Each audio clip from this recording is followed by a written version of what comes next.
Good evening, everyone. Welcome to your Rangers Review post-match reaction video live from Ibrox after Rangers' 5-1 win over Kilmarnock tonight to close the gap on league leaders Hearts to 3 points. It was a game of two halves, you could say. Rangers got off to the dream start when Kilmarnock were reduced to 10 after just 4 minutes. A last-man challenge from Dominic Thompson, referee pointing to the spot, and James Tavernier stepping up and doing what James Tavernier does, popping the ball past Kel Roos into the back of the net.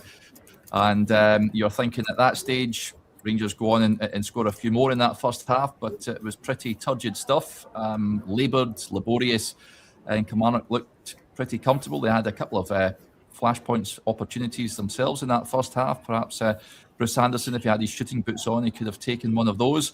But Rangers going at the break, there was a few boos at half-time, Chris. They come out. I was surprised to see the likes of Tello Asgard and Bojan Miovski, perhaps, in that second half. But Miovski pitched up with a real sublime finish to ease the nerves somewhat. And the goal that Rangers needed. Substitutions were then made. We've seen some of the new boys getting brought on. To Romans and Ryan Nadiri, more on them later, especially Romans, who looks the real deal. Andreas Skov-Olsen comes on for Jedi Gassama. He gets in on the act with goal number 3, a lovely finish, left-footed chip into the corner of the net to get off and running, and you look much better than the weekend, Andreas Skov-Olsen. Hopefully that's more of that, please. Goal number 4 arrived from Oliver Antman, who came on and was playing over on the left-hand side. Good finish from him. On 89, minutes he scored? 89. That was after Greg Kiltie had latched onto a Jack Butland howler. He miscontrolled, took his eye off the ball, and Kiltie tapped into an empty net. But Antman restored Rangers' 3-goal advantage on 89 minutes. And Mikey Moore, who for me, and I know he was given man of the match as well from the sponsors, an outstanding display from him, and he got his goal right at the death, firing into the far corner, and Rangers ran out 5-1 victors. Chris, you've watched the action unfold before your very own eyes. What did you make of it all? I didn't see it coming at half time, put it that way. When we came off this gantry and there was boos as we were walking along it. I don't think they were for me. I think they were for the players as they made their way back up the tunnel. Went downstairs and reconvened with a few of the press guys downstairs. And everyone was just a bit, what was that? No, that's not a Rangers side that are going, or the Rangers side that look like they're going for the title. You're expecting so much more from them. As you say, you go off to a great start. You're a goal up and a man up inside 3 minutes. Where's the endeavour? Where's the let's go and get 2, 3, 4? Those goals eventually came in the end, but first half was so far off expected. I don't think it's any surprise that Rangers looked better when some of their new recruits came on. See a lot of love for two Romans in the comments. Nice to see Andreas Skov-Olsen get some more minutes, and that's the kind of finish. You knew that he's always got that kind of class in him. So pleased to see him get that finish. And again, you mentioned Mikey Moore. A lot of love for Moore in the comments that are flicking by on my right hand side here. Thought he was easily Rangers' most effective player, certainly the most effective attacking player. If they had more people that had, even when it comes to Moore, even when it doesn't come off for him, even when the passes aren't quite there, or the flicks don't quite there, or the shot's not on target, there's a level of endeavour, there's a level of heart and hard work about him that you just have to appreciate. If only some others had that particular quality. Yeah, this comment pretty much sums it up. Stuart says that's the old Rangers and new in each half. No new signings, of course, in the Rangers starting 11, but we've seen what they're all about in the second half, and Rangers much better. But yeah, I mean, they got the second goal with that 11 before that the substitutions were made, so it's key to point that out. Listen, the penalty is the penalty. If I was Neil McCann and Billy Dodds, I'm ripping their player a new one in that dressing room. Really cost them tonight and had them chasing the game from that point on. But I thought, Rangers certainly second half.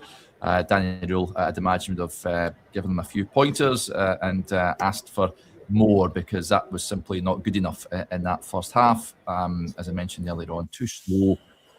Asgard, I know there's lots of comments coming in. We're going to talk about some great stuff in that second half. Yeah, slowing the game down. But not often, Chris, with Mr. Asgard in that Rangers midfield, Rangers forward line. I think I've probably spoken quite a lot about Asgard over the course of the season. You all know my opinions on him. He's not for me. Nah. And a Rangers team and a Rangers side that's going for the title, he's not for me. I just don't see it. Technically, I think there is something there, but how I just described Mikey Moore, the player I was referring to was Tello Asgard. You talk about someone that's going to inject a bit of pace into a game, that's going to go and take players on, that's going to try and get people off their seats, it's going to go and repeatedly ask questions of a defence. Asgard for me just looks like somebody that goes through the motions. I know Johnny mentioned it the other day there when we were on the show with him. Big games like Easter Road, like an Old Firm game, likes of Aberdeen away, Hearts away. I don't think he should be anywhere near the team in these kind of matches. Wins like tonight, especially after 3 minutes, you've got 10 men in front of you, you're a goal up, you're going for the title, the crowd's in a good place. If you can't go and perform and go and try and cause a team like Kilmarnock problems in that scenario, I don't really see what you're ever going to bring to Rangers. So we'll get to the end of the season. We'll see what happens. We'll see where Rangers end up. If Asgard is one of the first names on this team sheet this time or at the start of next season, then I think some recruitment has gone wrong. Yeah. Right, let's move on to the positives then. Thought Miovski, like I said, Rangers, there was a couple of balls played into him, certainly early second half, that he just failed to latch on to a ball from, I think, Gassama just behind him. And then the other ball from the left-hand side that he was unable to. I think Asgard might have been trying to pick him out, but he was unable to. But he took his goal superbly well, laid on the plate by Diamandi just outside the area. And that is a precision finish into the far corner. He's got that in his locker, Chris. He's just often there was points. I know Maurice Ross pointed out in commentary on Rangers TV that he's often picking up space in areas that he shouldn't be in. You need to be in between the sticks to give him a chance of getting a shot away on goal. And I thought it was a really good finish from him.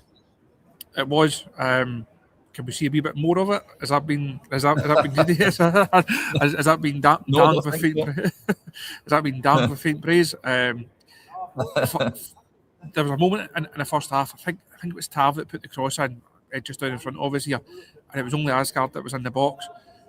And again, you're looking for a bit more from that, from not just your Rangers centre forward, but is there a midfielder that can break the lines and try and get in there? Where's the winger on the other side? Certainly a centre forward has to be in there. I think that's something that Daniel Rule will be looking at. You need to be in the right position. We know that Rangers don't create a whole host of high quality scoring chances over the course of every game. The ones that do come around, you have to be in the right place at the right time to then make the most of them. So Miovski did really well. It was a nice finish. It came just as Nadiri actually was getting stripped and ready to come on. I did wonder if Nadiri was going to replace him, or the manager decided otherwise and paired them for a period, which was interesting. Something I think a lot of fans would like to see a bit more of. If you can have two guys that can potentially score goals on the pitch at the same time, that would certainly be good. But if Chermiti is okay and he's fit to start, I think you take the weekend out of it. I think Nadiri deserves a crack at Queen's Park in the Scottish Cup. By the time you get to Fir Park next Wednesday night, it's Chermiti for me, regardless of Miovski getting his goal tonight.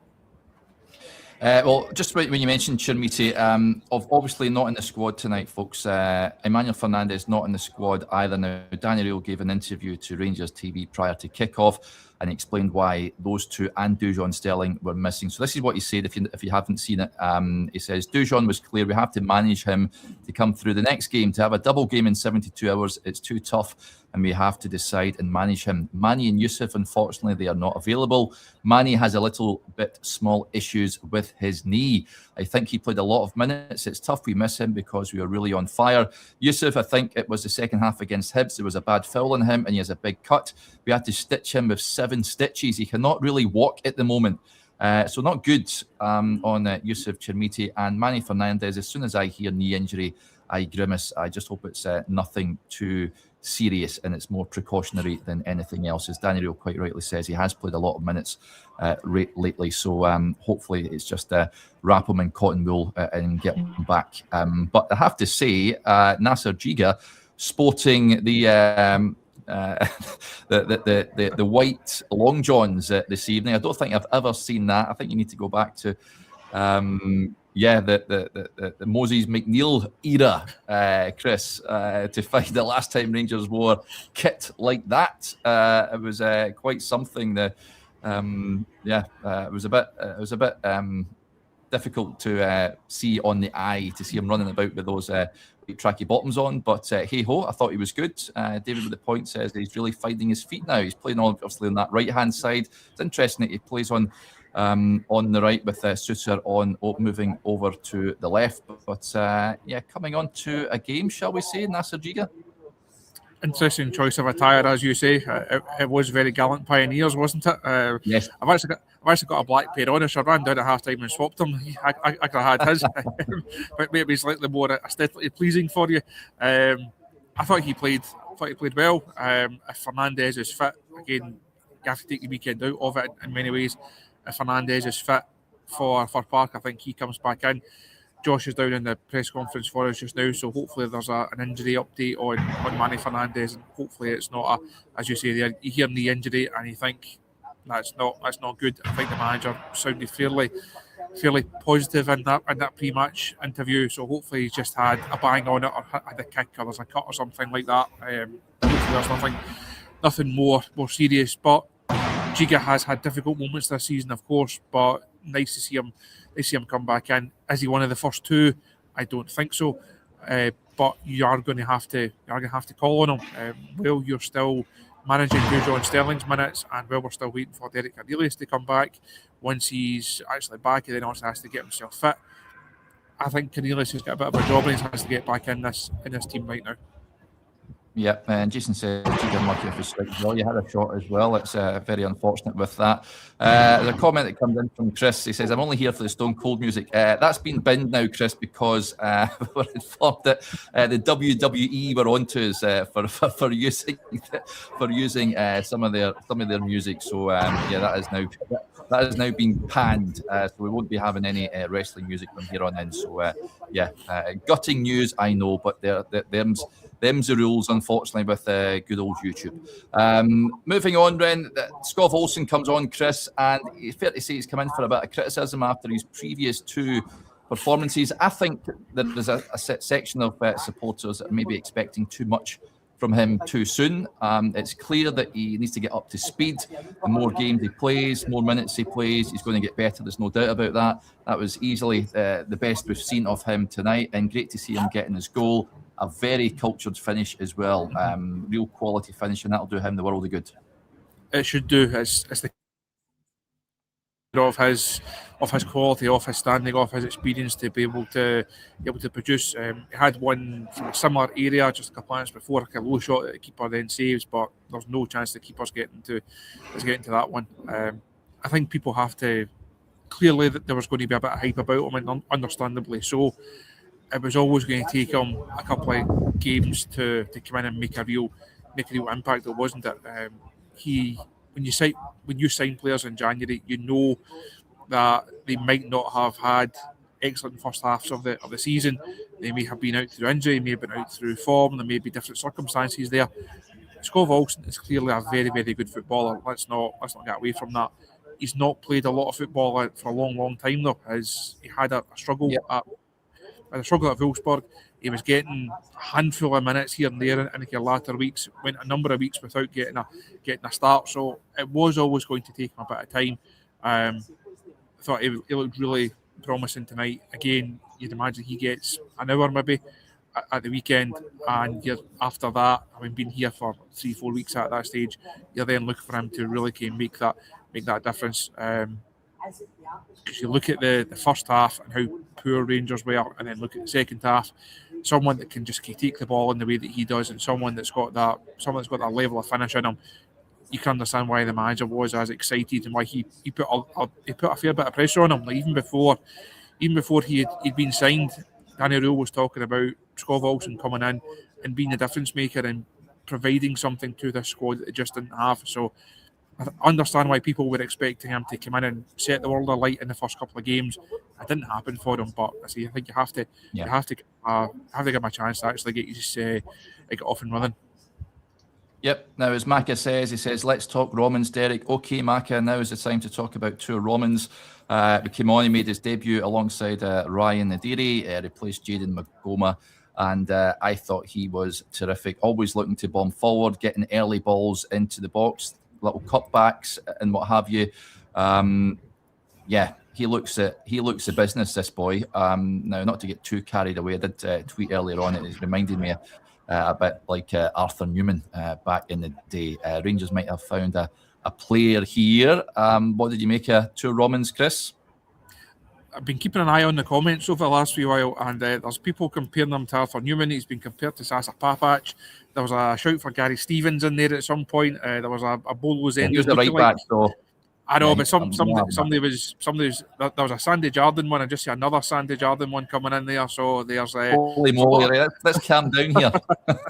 there's a lot of people with an awful lot of love for two Romans. There we go, David Robertson as well. Any other left backs you want to throw in?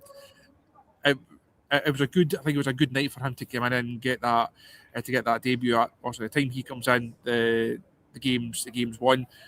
He's had a couple of weeks to get himself over that issue that he arrived with. I think we reported on the night that he signed that it was going to take him a couple of weeks just to kind of get over that, and Rangers were prepared for that.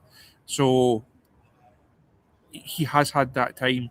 Hopefully now he's don't think he was fully up to speed, but there's definitely signs there that he could be a really encouraging bit of business. We had a piece on the site with Sam Shirai, and a lot of the things that Shirai described about him in terms of being a player that Rangers fans would really take to.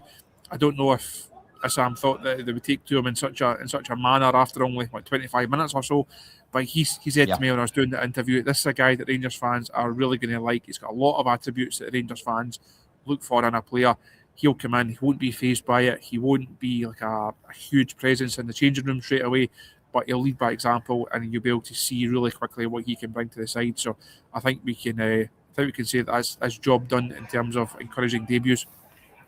Yeah, and he's got a great name as well. I love his name. Had some great comparisons coming in, but Russell Martian messages in. I'm not quite seeing this one, Chris. He says Robbins is like a young Johnny McFarlane. So I'm not too sure what Johnny was like when he was 22 years of age, whether he was a whippet down that left-hand flank, but I will take your word for it, Russell. But moving on from that, hopefully I'd be starting him at the weekend against Queen's Park. Let's get him in. Let's get him up to speed even more than what he is. Wanted to discuss, where are we now? Two Romans. Ryan Nadiri, yes, he also made his debut. What an opportunity to get a goal in his debut as well, Chris. Laid on a plate from, I think it was Skov Olsen that laid it off for him, and he just sort of passed it past the post. Maurice Ross said in commentary, he'll be waking up at 3 a.m. He'll be up sort of running that moment through his mind. But what did you make of him when he came on? I think he'll be disappointed with that. With that chance, it was a really big moment for him to get off and running. He didn't get a huge reception when he first came out to warm up. It wasn't really the big sell that Olsen, Romans and Chukwani got a couple of weeks ago. It was a bit more low key. He did get a good reception when he came out to warm up, and I think at half time there were a number of people saying, just go and stick him in, just put him in instead of Miovski, and let's see what the lad can do. I thought he really put himself about. You can tell he's going to be a powerful runner. You can tell he's going to cover an awful lot of ground. I thought his movement was good. That chance is probably the one that he'll, as you say, he will head for home tonight, thinking I could have had a goal to mark my Rangers debut. But I think there was enough there in terms of a debut, having only done a part of a session to get himself into the squad. So I think we'll see him start on Sunday. Hopefully he can then get a goal, maybe even get another one, and that'd be a really nice way to end what's also been a very, very, very busy week for him, as we outlined on deadline day. The piece that I had on the website this morning, looking at the transfer window as a whole, had a bit more detail on what Monday looked like for Tour Romans. An early flight, getting into the UK, finally been given the green light to get himself up to Glasgow. He then goes through the signing process. He's got medical to do. He's then got the club video and stuff to do. So it has been a really busy couple of days for him. So I think he'll sleep well tonight for a wee bit. But as you mentioned, Mo Rossi in commentary, if he does wake up, I'm sure that chance will play through his mind. Yeah, Ryan and Deary, not two Robins, but that's fine. I say Romans, or you say Romans? No, you said Romans, but I won't hold it against you. I said Romans. My apologies. I'm caught up in the. You can edit that bit out. I'll be fine. AI can do wonderful things these days. People wouldn't even notice it. So, my apologies. Listen, I like Oliver Antman on that left hand side. I've got to make him off. I think he's an impact player for Rangers at this point in time. But that goal will certainly do him the world of good. And great to see Mikey Moore round things off. As I touched on earlier, Chris, I thought probably arguably his best performance in the Rangers jersey. He was bang up for it from the off tonight, and he deserved his goal and his man of the match award. He did. As I mentioned right at the top of the show, he was quite clearly the most effective attacking player from Rangers. Hopefully a lot more to come from him. I think I've been really impressed when he's spoken over the last few weeks. You get a real insight and a bit of a real eye opener into his personality and what he can bring to a squad for a young man. He's clearly got an awful lot about him. Clearly, really switched on.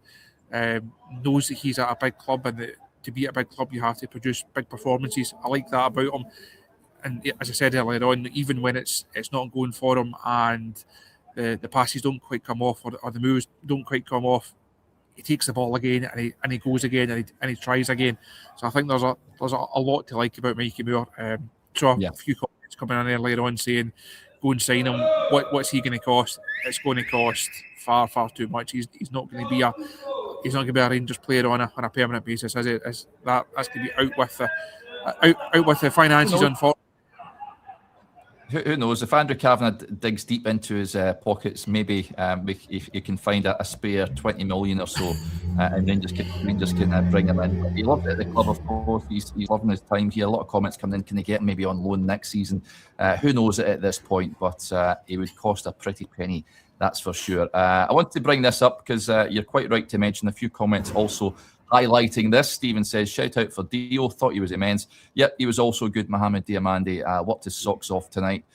Just has to work on his shooting a little bit, I think. That is one area of his game I would like to see him finesse a little bit. But he deserves a lot of credit, Diamandi, tonight. I thought he was really good. The only real blip, I guess, apart from the bit of the drab first half, Chris, was the mistake from Butland.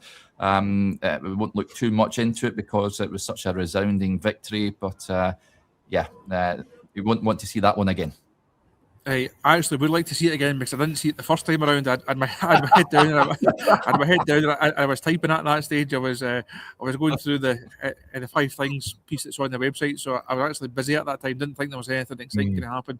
I looked up just as Jack Butland fell to the ground, put his head in his hands, and Greg Kiltie scored. So I didn't see the key build up to it, but thanks to my colleagues filled me in on the details of it and how big of a howler it was. So we've seen mistakes from Jack over the course of the season, obviously, but they have been they've been not that costly in the main. His ones at Tynecastle obviously stand out as the most costly ones, but when it comes to when it comes to that one, thankfully, it didn't have any real impact on the outcome. It also takes one off the clean sheet record, and the clean sheet record has obviously been impressive of late. So I'm sure that will frustrate the manager, but not something that's going to put too many or too big a damper on events of the evening. Absolutely not. A few points before we wrap up. John says, try to sign Moore on FIFA. They wanted 38 million, so no chance. So there you go. Spurs want 38 million quid. And I think, we won't be in the market for young Mikey. Craig gets in touch, says, Chris, give us a wave. We are over in the Gordon Ramsay bit. Lol. So give them a wave, Chris, if you can see them over yonder. And is Craig on his phone? Have they got us on the big TV over there? I've done my public service. I've given Craig and the boys a wave. There we go. You can donate a tenner to the channel for that next time. Yeah, absolutely. Robert Burns, great poet in his day, says, Chris, what was the atmosphere like? Was it a good old atmosphere tonight? I know the Bears turned out in the numbers. I think the official attendance given is just over 49,000 or so. It was good. I know that's something we spoke about ahead of the Dundee game after the club kind of put the video montage together, and also put a statement out about this really needing the fans to get behind them. I think the early goal certainly helps and takes a bit of the nerves out of it. There was a smattering of boos at half time. I think people were just That's Rangers.